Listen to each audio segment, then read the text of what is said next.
And we are live. So, welcome to the Summer of Sci-Fi Fantasy. I am the American Werewolf.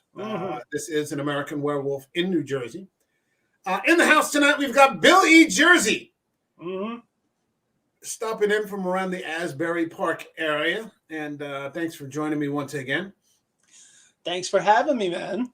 Yeah, I'm bro. glad to be here. I'm sorry that there aren't more people on the panel.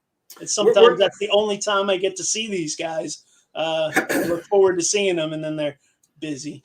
We're going to get to that in a minute. Before we do, though, I want to say one of our own is down right now, and I'm talking about John Alvarez, good friend of the show and one of my good friends for more than 35 years, and I think the same with Bill here, who's currently in the hospital right now with some cardiac issues. Oh boy! So yeah, John is down right now, and I just wanted to say that we here at the show are praying for him and hoping that he makes a full recovery as soon as possible, and gets his ass back on the show talking our ears off. Because that's what John does, and that's why we love him. So we love you, man. Yeah. And we hope that you're back with us soon and up out of that damn sick house. Get better, Cranky. Yeah, exactly. He was here last week for the Flash. He lost 60 pounds. That's could be positive, but yeah. I think this was something that was going to happen anyway. But I mean, he said, it was amazing what you could do with double knee replacements, giving you back the ability to walk. So getting his knees done and being able to move around, he looked great. He sounded great. And then unfortunately, life sometimes doesn't let you off the hook right away. Yeah, I'm sure the weather's not helping. The humidity and the mugginess cannot be good for breathing. And then we had that bout of smoke coming down from Canada. That couldn't have helped the situation. Yeah, and we had that bout of smoke coming up from Bass River. Right. You guys had Bass River. Yeah, that was bad, man. Up here. Yeah, there was just fires everywhere.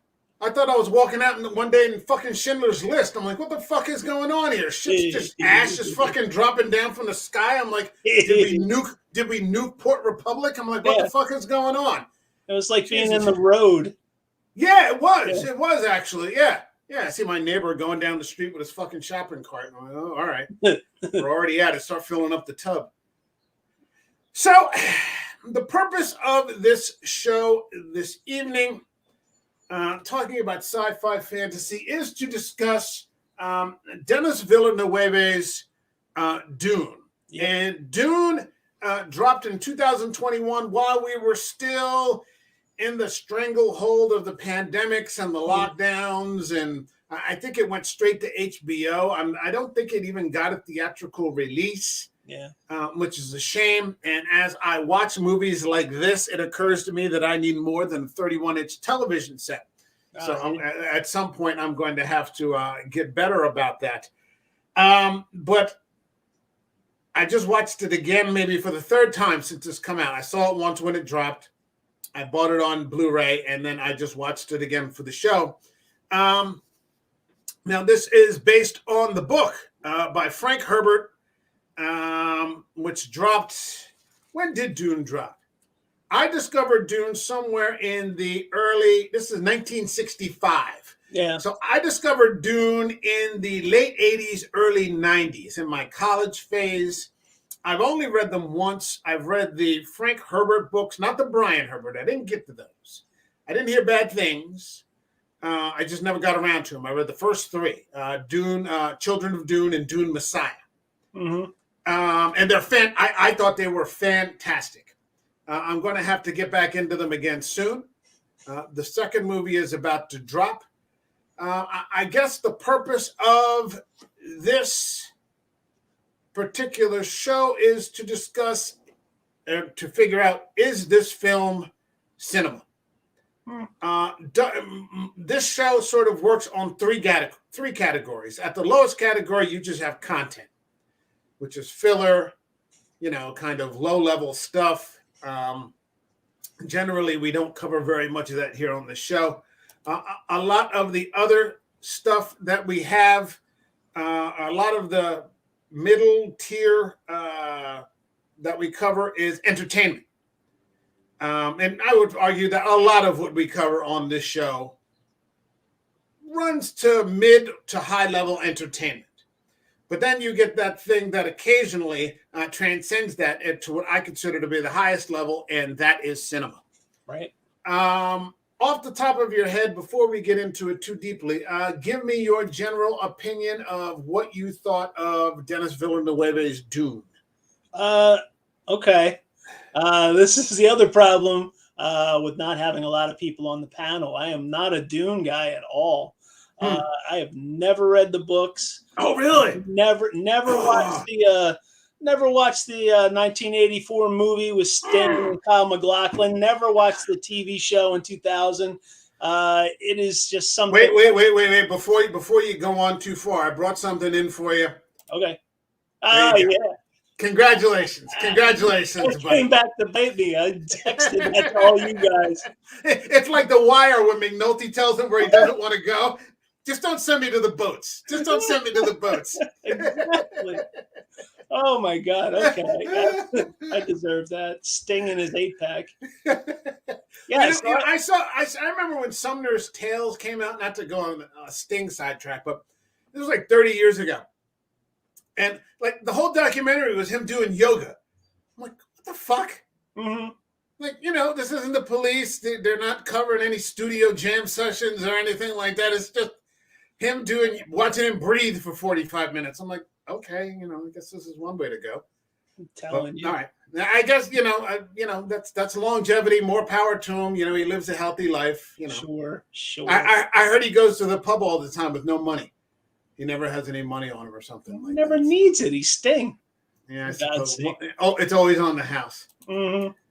All right, so go ahead. Yeah, so I always knew about Dune, but all I really knew was, it's about some spice, and there's a planet, and it's a desert, and there's giant worms, and go fuck yourself. I never really got into it. Not that I thought it was bad. It just never entered the sort of Star Wars, Lord of the Rings world that I built around myself. Right. It just never occurred to me. I've had friends carrying around that book. I know the classic paperback cover art. I know Dune. I know what it's about. I've seen it referenced all the time. But up until 4 days ago, I'd never really watched or indulged in any Dune whatsoever. Okay, so let's take it from there. What did you think of the film? I thought it was pretty good. It captured my attention. I didn't go run into my phone to scroll while I was waiting for bullshit to go by. So it really captured my attention. I thought it was filmed incredibly well, and it had a great soundtrack. So I enjoyed it. I mean, I really don't know if it's a good adaptation or a bad adaptation, or was it full of woke? Is it not full of woke? I don't know. All I know is it was a pretty good story. It was sort of like I kept joking with my wife. It's like Game of Thrones in outer space, with this house fighting that house, and there's machinations. I thought it was pretty clever to be 10,000 years in the future when humans had gone so far into space that there was just these little remnants of Earth popping up, like Duncan, Idaho. Like this guy's got a name. He's named after Idaho, which is probably on a planet that no one's seen for years. Yeah. The bagpipes was funny. The ancient the ancient antique of the bullhead on the wall of the family crest. It was interesting. So there's a lot of cool ideas at play. Being an Isaac Asimov reader, I thought that was pretty cool. Seeing humans projected out into the galaxy and colonizing worlds and all. So, all that captured my attention. It was paced really well. I was never Yeah. bored. Yeah. The effects were fantastic. I love the dragonfly ships or helicopters or whatever you want to call them. It was all really good. I don't understand why 10,000 years in the future we're still fighting with samurai swords when you've got spaceships that can blow stuff up. But whatever. That's a fair point. I mean, but it was written in '65, so that's just to answer this specific question for you. This is a pretty loyal adaptation to the source material. Okay. So what we have here is pretty much what's in the book, and of course, I mean, this is not a short story. Not at all. This is not a novella. I'm looking here, and 850, 860, about 900 pages. Sure. So I mean, there's a lot of detail. Mm-hmm. There's a lot of thought, things operating on several levels, but that essentially the old human qualities, the nature of man, so to speak, never really changes. Yeah. You've got love, you've got loyalty. You've also got, treachery and betrayal and greed and deceit, and the capacity for murder. You have people protecting, their loved ones, that never ending need for power. The lines are pretty clearly drawn between good and evil. Yeah. I thought that it had a great cast. With maybe one or two exceptions.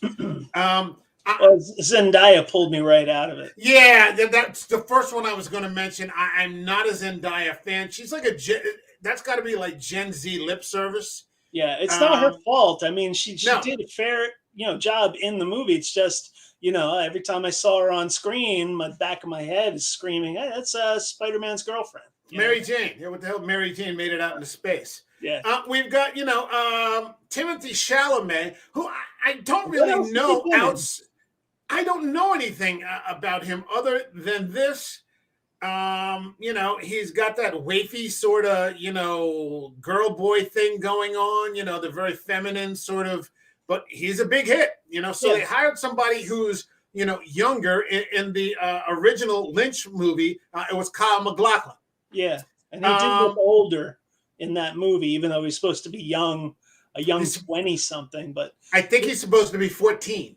Oh, in the book. And that Kyle MacLachlan was the wrong guy for that. Yeah, well, we've seen that many times when we watch these sorts of movies from the 80s and everything.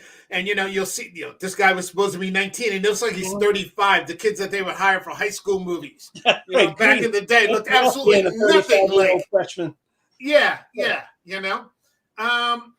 But yeah, this seemed to follow like the recent trend of tween action stars, appealing to teenagers, and all the adults are bad and evil, and it's the tweens that are going to set things right. Well, the thing of it is I don't think he did a bad job. Right. I don't think he did a bad job. He was pretty fucking good in this. Mm-hmm. And you had a lot of good people in this. You had Dave Bautista. I like Dave Bautista.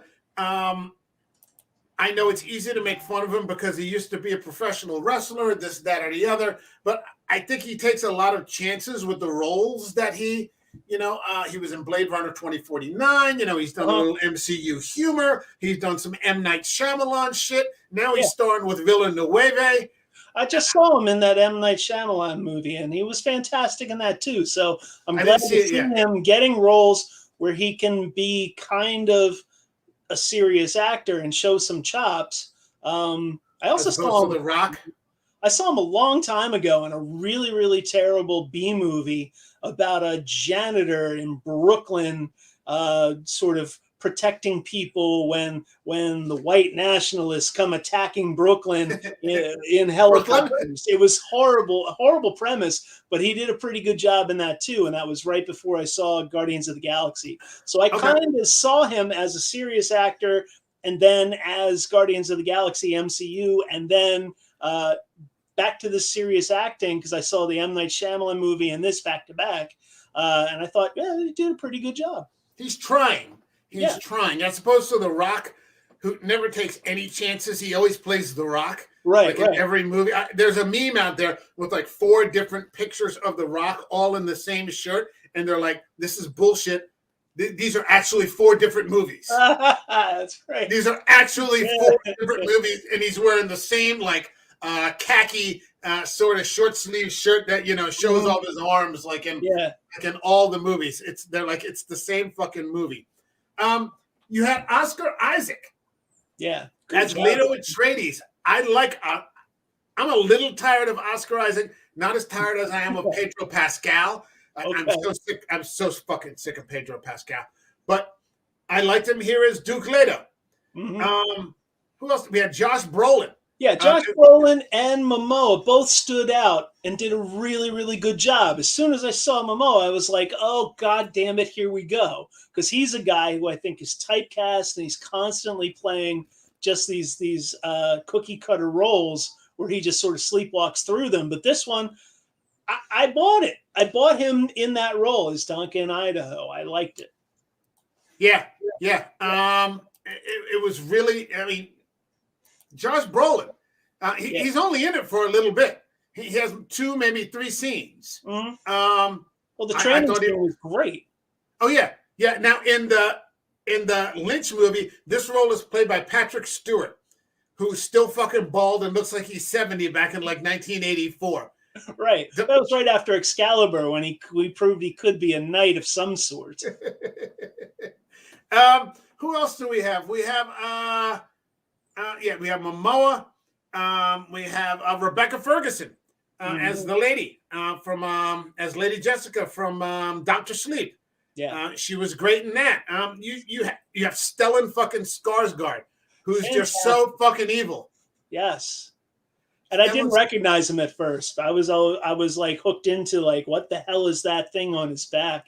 Because I keep flashing back to what I remember from 1984, and that was just a really, really bad rendition of that character with like the pockmarks and the flying around and. Yeah, the stuff I saw in the trailer, which is part of the reason why I never bothered to watch it, because I was just like, this is going to be bullshit. I, as a rule, I generally think that David Lynch movies kind of are bullshit. It's kind of like watching an Umberto Eco, reading an Umberto Eco book. Some people say you just read it because it's Umberto Eco. The books don't actually, make that much fucking sense. Right. And it's the same with Lynch. Every time I watch a David Lynch movie, I'm like, what the fuck did I just watch? Well, sometimes that's really a good challenge because you're trying to figure out backstory just from performance. But I don't know if it applies to an epic sci-fi fantasy where that's not what you're trying to. It's not that. Actually, him giving Dune a shot didn't allow him to do as much as he normally does. Mm-hmm. You kind of have to stick with it.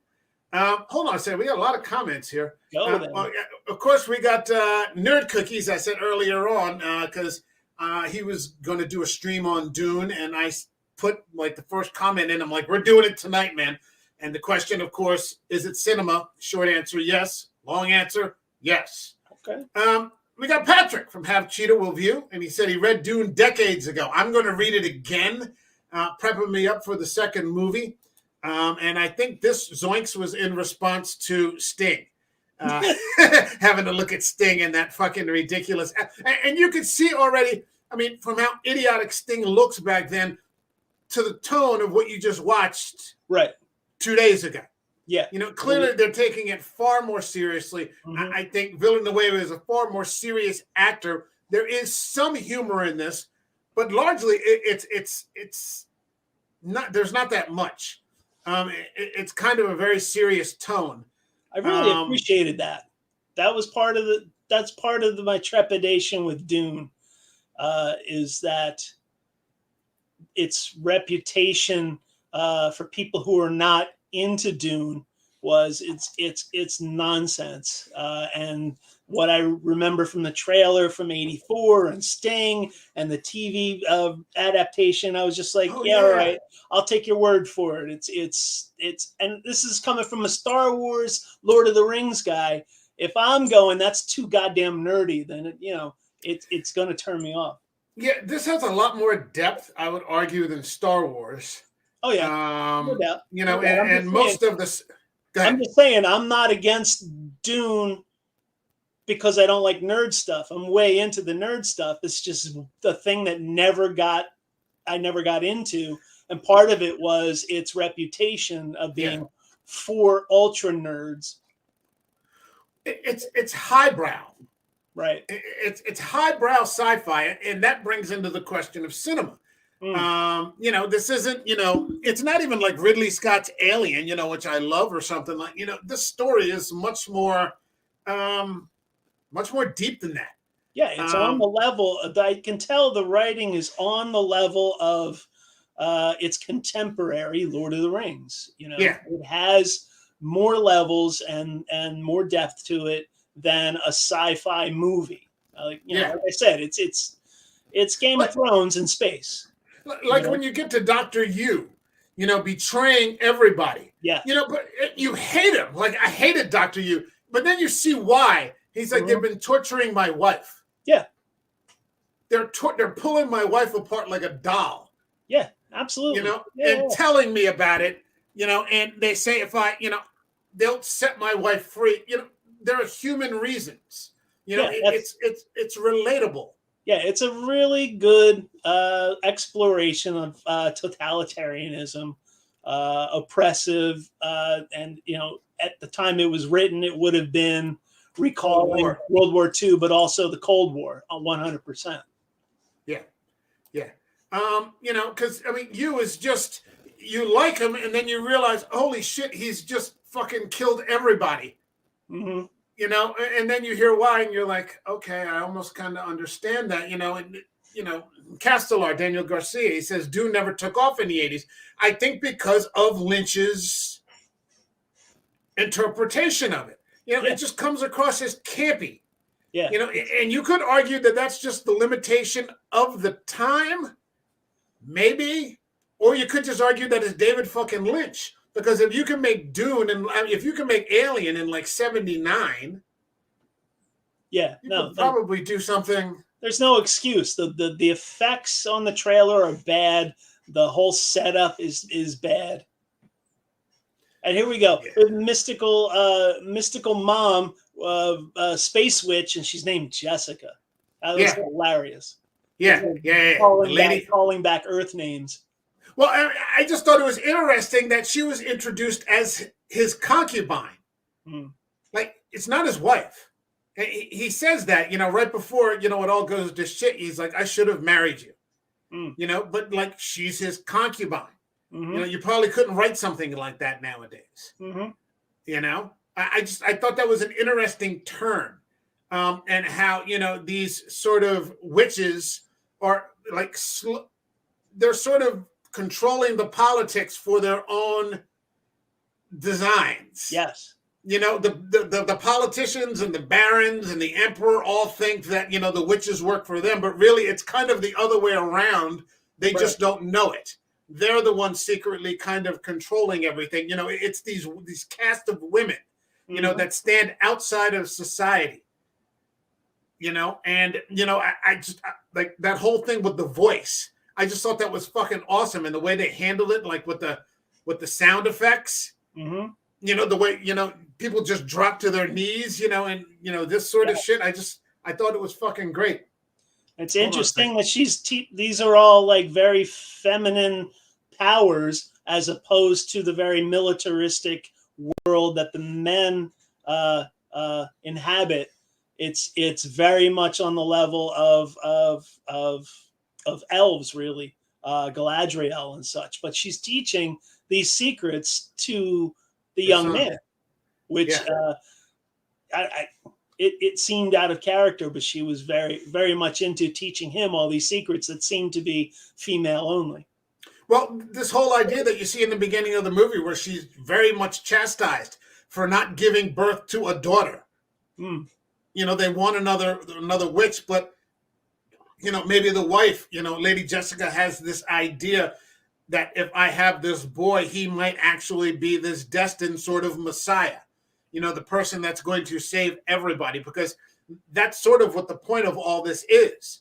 You know, is this boy, you know, this little boy, actually, you know, the Messiah who's going to bring, you know, order, you know, to the galaxy, you know, because, you know, the Emperor, who you haven't seen yet, and my understanding in the second movie, he's going to be played by Christopher Walken. Oh no! That could go either way. Yeah, that could go really bad then. If Walken plays it super serious, and I think under this particular under Villanueva's direction, I think he'll get it right. I hope so, because Christopher Walken, he deserves all his success.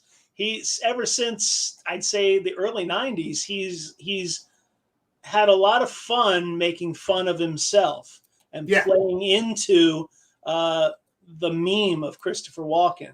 And God bless him, he's made a boatload of cash doing that, and has remained relevant. It's about time that he does something super serious again. Yeah, because, you know, and I hate to say this, I don't mean to sound crass, but he's not getting any younger. I mean, none of us are. I would like to see him go out on a really strong note. You know, I hope he's around for decades. Don't misunderstand me. You know, that's not what I'm saying. But yeah, I would love to see him. I hope he shows up in Quentin Tarantino's last movie too. I'm sure everybody will make an appearance in that clusterfuck, you know, whatever it turns into. All right, so Garcia says, Castellar says the last Starfighter was better in the 80s than that Lynch movie. Oh shit! Oh Jesus, that's not high praise. Is that? Wait. That one is. I can't think of his name now. Quaid, right? Quaid. Oh, Dennis Quaid. Dennis Quaid. Is that Dennis Quaid? Last Starfighter. Isn't it Enemy Mine? The one with Lou Gossett, him and Enemy Mine. It's like a Gilgamesh, the Epic of Gilgamesh in space. Yeah, I'm just trying to sort them out, because those '80s there were a lot bad space movies. Yeah, the one with Louis Gossett just cracks me up. Oh yeah, that was Enemy Mine. All right. So he says that it did have great fight scenes, because it takes about. Well, you said that, you know, Gurney Halleck, the Josh Brolin training fight scene in the very beginning. It was great. Yeah. I like the concept of the blue and the red shield when you strike. That really was a really visually stunning, because it was done really well, and I thought that played out through the entire movie very well. It was like a great sort of emotional signal to use those colors as a signal for death, without really seeing without seeing gore. Yeah, you're still seeing red, and it's triggering it. Yeah.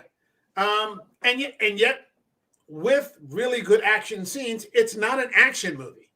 Right. At least I didn't interpret it that way. It was more mental, but the scenes were really well choreographed.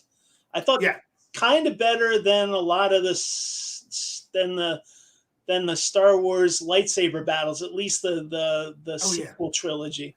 Yeah. It was really well done. Yeah. Well, I mean, it's apples and oranges, man. I mean, even the original trilogy is apples and oranges from this. And I'm not detracting from the original, but this doesn't have that tone of campiness that sort of permeates throughout Star Wars until you get to like Rogue One. You know, there's also maybe the Star Wars has the original trilogy, or at least the first two movies, have those layers. They're a little bit childish, but it's still there. I could make an argument that Star Wars 1 is cinema.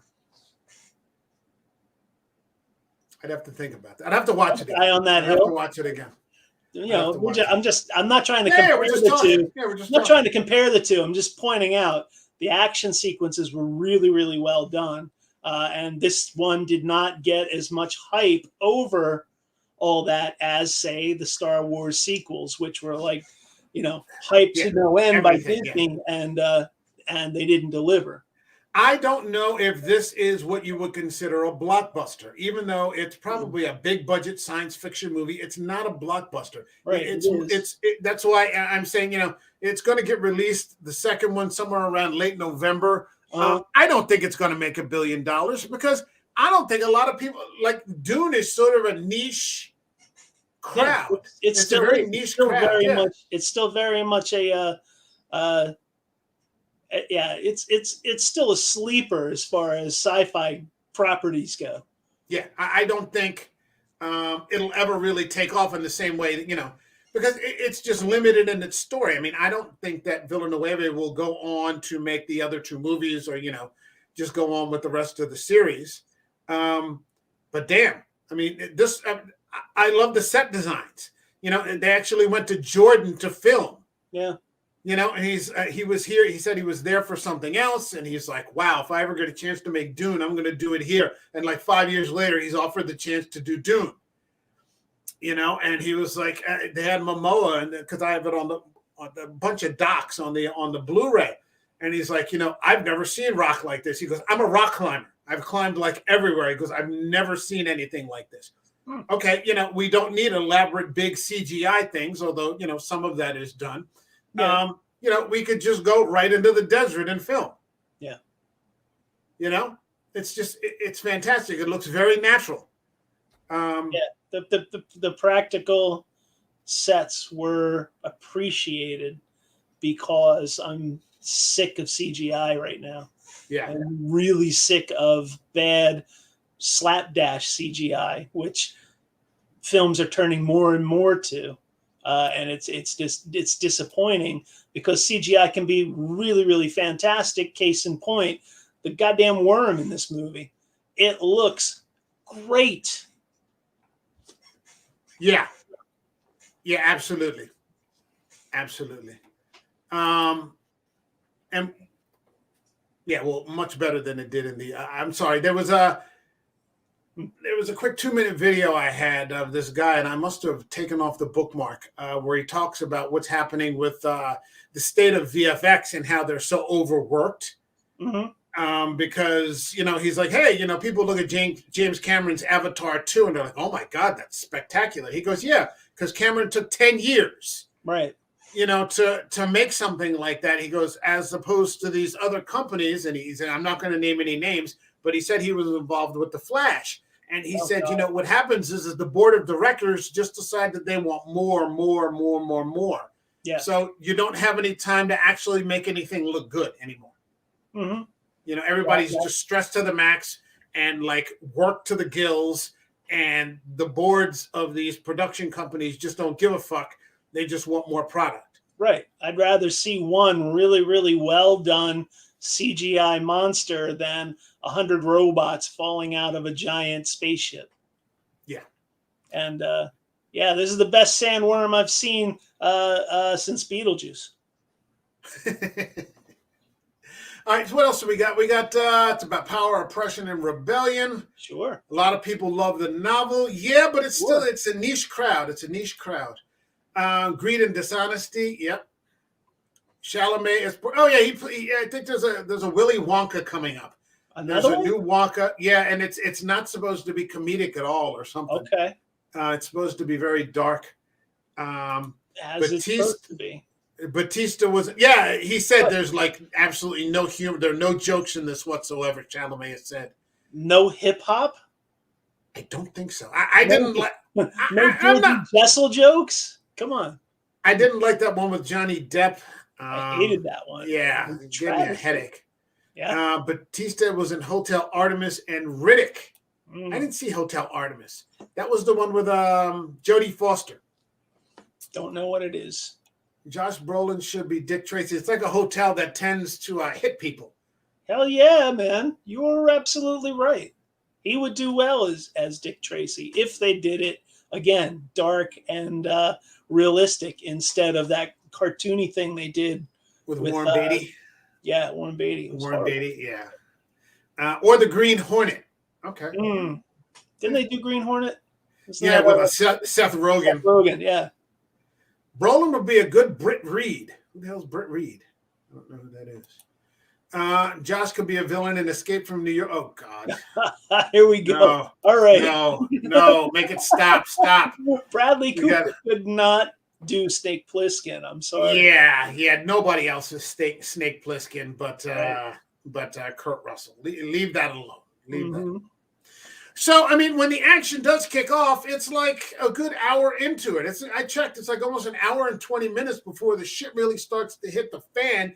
And then from there, it's just, these guys are on the run for the rest of the movie, which is probably, this runs 2 hours and 35 minutes. It didn't feel slow. No, it didn't. It didn't feel really naturally. And at no time did I know what was coming next. Again, I had no background to it, so it wasn't like a slow plod towards a predictable ending. I was on the edge of my seat going, what's going to happen?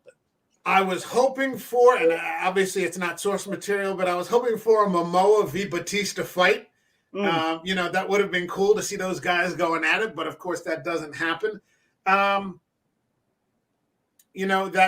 Dr. Yua understands what he's done, and tries to correct it just a little bit by putting that broken tooth in Leto Atreides' mouth so he can breathe that poison out to kill everybody. Because he ends up getting double crossed. You knew that was coming. You didn't see much of Stellan Skarsgård, but when he was in there, he's Stellan Skarsgård, man. I didn't recognize him at first, and that's probably a testament to his acting, and the makeup was really good. But once I realized it was him, I was like, oh, okay. Stellan, yeah. I loved him in Andor. He was great in Andor, man. I can't wait for that next season. I hope they don't fuck it up. I hope they get it right. I hope not. Yeah, man. And then from there, it's just a big, fucking chase scene. I mean, we get to see a little bit of we get to see some action, or actually some really good action out of Momoa. Where he's defending them so they can escape. Yeah, he goes down swinging, which was a great scene. Yeah, and I had forgotten all about it when he goes down, that he comes back up again. Yep. And I thought Duncan, Idaho is just a great fucking name. Yeah. It's just a great fucking name. I'm like, fuck, that's a fantastic name. Because I haven't watched this in a couple of years. Just fucking great stuff. He goes down, and then they, end up going into the desert. Javier Bardem, another one, who I think kind of fucking hit it out of the park. Is just these fucking desert wanderers. And Chalamet and Rebecca Ferguson, Atreides and Lady Jessica going native. The only thing that took something, out of it for me was seeing Zendaya. Yes. I'm like, well, I don't consider her a serious actress, although lots of people do. She's in some sort of HBO teenager show about drugs or something, and I'm like, okay, you're Mary Jane, and I don't know why I have to keep looking at you, but she shows up like everywhere. Yeah. Well, Wednesday Addams is the new Zendaya. Oh, what is her? Jenna Ortega. Yeah. She's everywhere right now. Yeah, well, I'm getting a little sick of her and her piss face. I haven't seen her in anything. Like, I didn't watch Wednesday. I didn't watch the worth Scream watching, movie. At least once, even though it's a travesty. It's worth watching. There's some interesting stuff and some interesting performances. But yeah, she's not in anything. She's just sort of the it girl. She's just everywhere. You do one dance video, and next thing you know, they're on the cover. That's the photo I keep seeing where she's doing this, but I've never watched any of this stuff, and I don't really have any inclination to. So, it'll be over by the time I get around to it, which is fine with me. We get to the end, where basically it just comes down to Paul and his mother. And that fight. And I thought that this was really sad because he's been having these visions of this man who is talking to him. I'm going to be your friend. I'm going to guide you through things. These visions that he has are sort of distorted. you know, maybe it will be someone who guides him through, but it wasn't going to be Jamis. Well, yeah, but the fight that he has, it's sort of like he had to finally kill someone in order to get to the next level. And it's sad that it had to be that guy, because he tried several times to make him yield, but like they said, it was just the way, you know, you had to kill him. Yeah, it shouldn't have happened that way. Yeah, and it's so obvious, you know, or at least like when I first saw it, and I can't remember that part of the Lynch film, you know, and I've never been a huge Kyle MacLachlan fan anyway. Right. And you know, at first I'm like, he's in deep shit, you know, and then like Zendaya's like giving him all these condescending comments. He's going to make it quick for you. Yeah. I want you to die with honor. Take my knife. Mm-hmm. You know, I would have loved it. He was, you know, if he had just come back after it was over and looked at her and said, "You were saying." Yeah. You fucking talk too much. That kind of did happen, just not in in words. Not in words. Yeah. But again, you know, it doesn't always turn out exactly the way. They're like dreams. You know, they don't exactly, like, I'm one of those people, I never remember my dreams, but every once in a while I do. And they never, you know, it's not exactly, you know, sometimes, you know, the way you imagine it's going to be. And I found it to be kind of a tragedy because this guy forces the fight. Yeah. You know, because he's unwilling to accept Paul. And, you know, he ends up killing him fairly easily. Yeah. You know, there's not much of a contest. That goes back to the training scene where like I was just like, yeah, he's just going to pull that same move. It's going to get him. Yeah. And, you know, that's kind of where the movie ends. He ends up joining the Fremen. Yeah. He is anticlimactic. It's like, oh, I got to watch the next movie now. Christ. You know, I got to see what goes on next. Yeah. I mean, you got 900 pages to get through. So you got to about the halfway point. You got to about the halfway point in the movie, and so the second one's going to drop, you know, probably in about 16 weeks or so, 16 or 20 weeks or something along those lines. It's just in time for Christmas season, I guess. Yeah, I want to see this on the screen. This would have been something to see in a big screen, in a big multiplex, yeah, you know, on IMAX. If they're smart, they'll do a short run of the first one on screens, because I did feel like, even though I have a 55-inch screen, it still wasn't enough. I mean, this film was made to be big. Yeah, with big sound. It wasn't big enough. Those prayers of the Sardaukar, you know, that sound just comes rolling out. You're like, holy shit! Like, this is. You can tell it was made by people who give a fuck. Yeah, it was really good sound design, which is different than most movies. And even on my shitty little sound bar, it still sounded fantastic, and that's a good sign. Yeah, same here. So that would be one of the ones. That would be one of the films that you would want to go see, that environmental theater where the seats rumble and the walls. Oh, 4DX. I saw 4DX. I saw 1917 in that. Did you really? Theater, and it was really, really enhanced. I saw the last Rambo movie in that, Last Blood. No, man, when that fucking that opening scene where he's helping those the first responders, I think they're in the flood. Mist came out of the top of the theater. I'm like, fucking wet. I'm like, it's fucking freezing. What the hell is going on here? I was like, holy shit. Yeah, it was serious. Like, when he's in the truck and the seats fucking jumping all over the place, I'm like, I don't know if I like that necessarily, but maybe that was just, you know, the Last Blood experience. Perhaps Dune will be.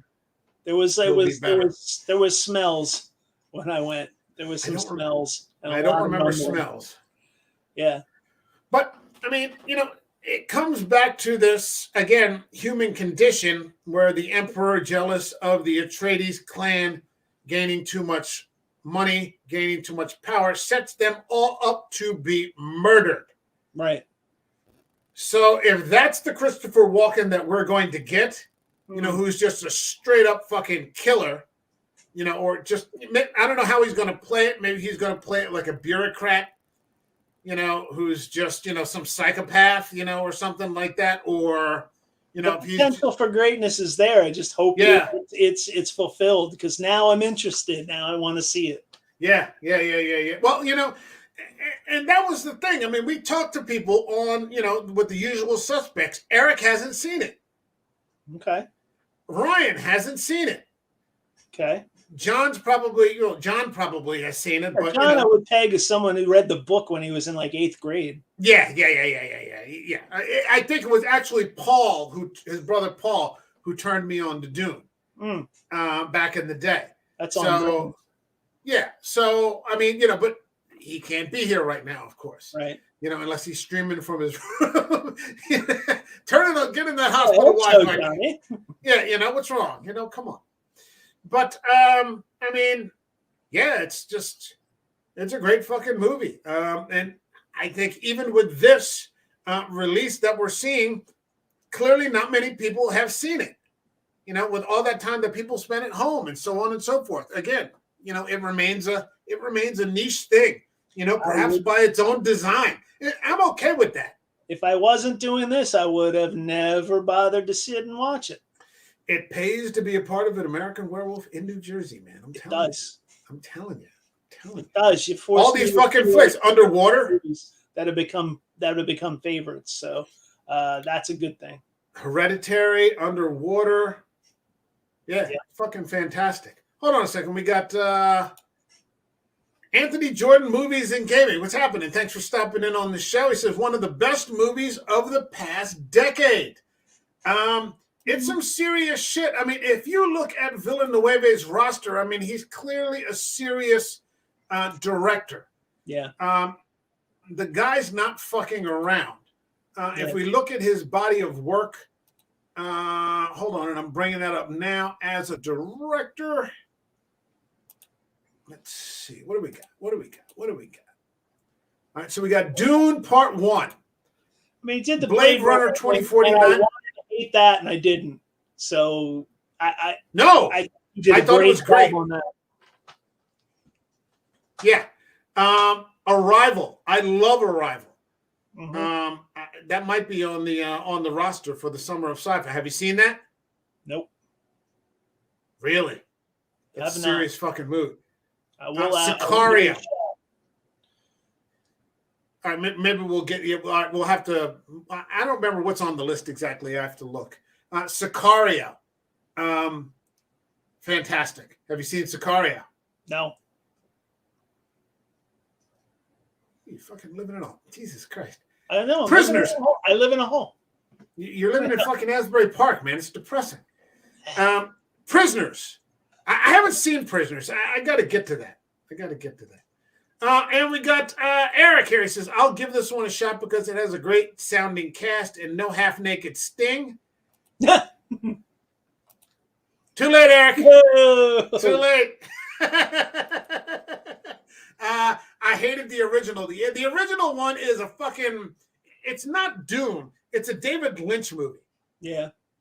You know, it's like, you know, every Tim Burton movie becomes a Tim Burton movie. Yes. You know, it's, you know, like even Batman. You look at the Batman movies. They're not Batman movies. They're fucking Burton movies. Yeah. It's the same thing with Lynch. That can play either way because The Shining is not The Shining. It's a Kubrick movie. That's very true. It's very true. It's what it is. But we love it. Asbury Park, I lived there for one summer before leaving New Jersey for good. No more. God bless you, brother. You're free and clear. Free at last. Free at last from fucking Governor Murphy right now and that fucking douche nozzle. So, we've talked about it for a good 45 minutes plus. All right, Mike. I'm going to hit you with the question. Okay. Is Dune cinema? That's rough because now I want to compare it to movies that are not sci-fi, and it's really hard to take sci-fi and horror. Okay, let me call it cinema. Well, you want let's look at a sci-fi movie. No, hold on. Let me ask you a question. I'm not trying to push you in a corner. Your answer is your answer. There's no wrong answer. I'm just pondering it right now because I haven't spent a week thinking about it, and I'm trying to weigh the options. I definitely. Is there a sci-fi movie that you would consider cinema? Villanueva did a fantastic job at this. He is definitely a heavyweight director who could probably direct the hell out of anything. You got to see those movies, man. I would like to see him do something that's not sci-fi, so I'm interested to see one of the movies, Sicaria. That's a serious fucking movie, man.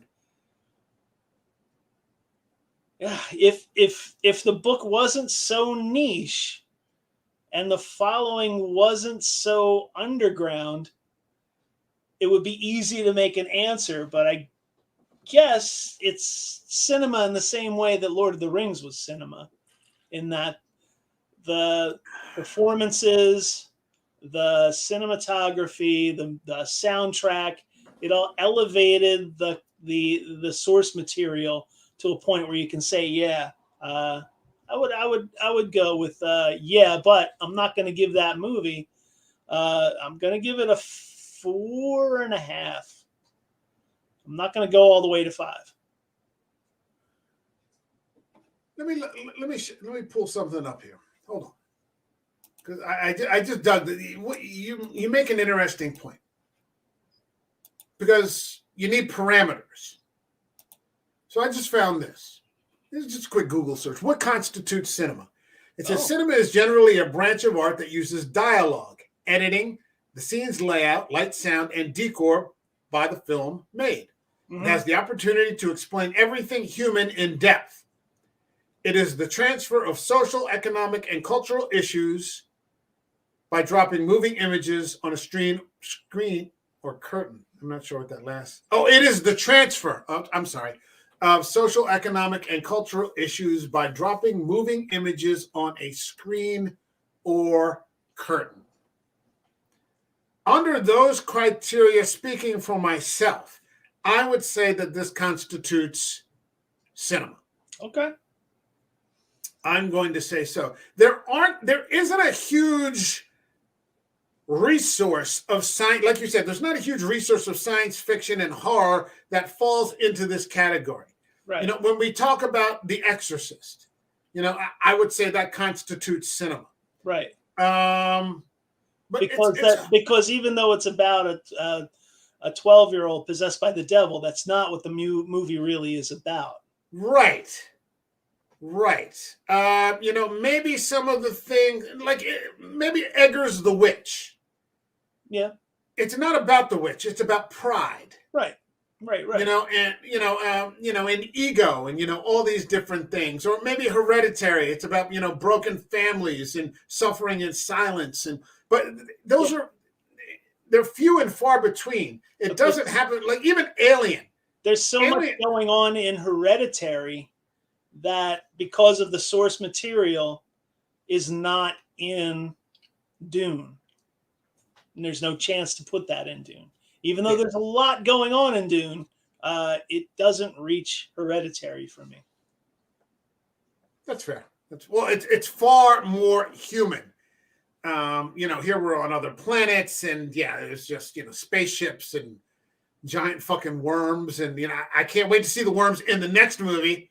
Because I know what's going to happen. And I'm actually considering just cracking this book tonight and starting again, so that because I've got a stack already. I showed you, but getting ready in time for the second movie and being able to sit in the theater and enjoy it. Right. Patrick is. I don't know why you're shaking your head, Patrick. I have no idea why you're shaking your head, but I'm going to say it is cinema. Let me ask this: Did you rate the movie? Yeah, I gave it a 4.5. 4.5 out of 5. So 0 being, I'd rather pick my nose with a lit cigarette, right, than watch this movie again. 5 being this is it. I'm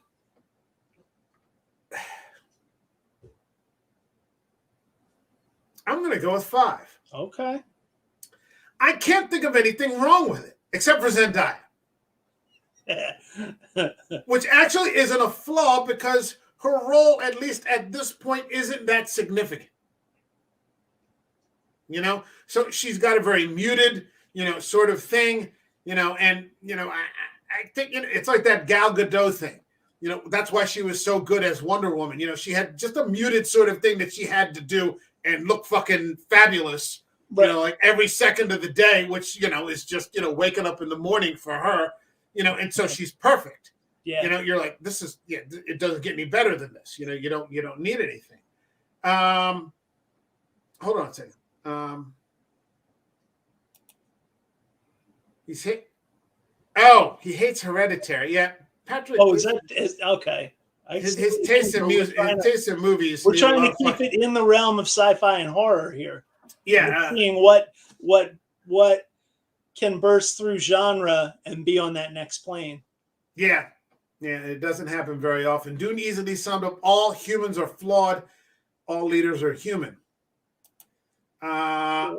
And thinks it's an awful movie. He thinks Hereditary is an awful movie. I want to see Dune.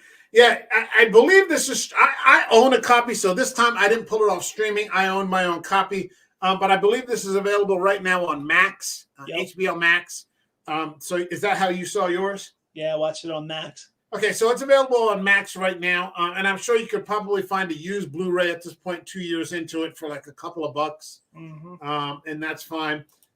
Dune sounds cool. Dune is a fucking classic, and Villeneuve has done a fantastic job of covering it. So, yeah, I mean, no complaints here in this channel where we are very stingy with praise. 4.5 stars, 5 stars from me, because I just can't think of anything that's wrong with it. Okay. I can't. Like I said, except for Zendaya, and that's not really a flaw in the film. So. Yeah, I'm not saying it's bad at all. Give it a 4.5. I'm just having a hard time deciding right now whether it's cinema or not. Because if you say that's cinema, then you kind of got to go, oh, well, Game of Thrones, and then it's not. And well, I mean, you could argue that some of those in television is another thing entirely. I would argue television is a separate fucking category. Now, of course, there's tons of nihilism and human frailty and tons of politics and, all these sorts of things in Game of Thrones also. And I would argue that those first 3, maybe 4 seasons were fucking up there, man. I mean, fucking up there. But then the books ran out and fucking George never finished the fucking books, and they left it all to the screenwriters. And so the quality of the dialogue just went into the fucking toilet. Absolutely. And it became all about spectacle. And I got nothing against spectacle. I'm a Zack Snyder fan. So I have absolutely nothing against fucking spectacle. But yeah, I mean, you could see the first half versus the second half, and you're just like I just watch. I love sometimes watching The Long Night, but because it's all spectacle. But I look at that dialogue and I'm like, oh, this is bad. Yeah. Well, I mean, it's not 300, but it's something. Yeah. All right. I think this is as good a place as any to bring this to a close. I said we wouldn't go an hour, but we've just talked about different plot points in the movie, and what we liked and what we didn't like. And I find this to be better than going through the sequence of events in the film. Sure. It's just a general fucking in real time. Hold on. I've never watched Game of Thrones, but I know the big problem is the author clearly doesn't want to finish the book, so they had to finish the story without him. Yeah. The problem is George said the other day, he realized he's finishing up the Winds of Winter supposedly, and he's written himself into a corner because he realized to finish the book correctly, he fucked up in the first book by killing Ned Stark. Oh. So he doesn't know how to write himself out of that now. He goes, "Did you ever kill somebody that you didn't realize you would need later on?" And yeah, that's what he's fucking done. But he's having plenty of time blogging about the fucking Giants and that fucking bullshit. They own. Yeah, I mean, at least he's enjoying. Well, he's done House of the Dragon. Yeah. House of the Dragon so far is what Game of Thrones was in that first season. Yeah, that first season was tits, man. Man, I got to tell you, I read the fucking book, Fire and Blood, and it's going to get worse. Okay.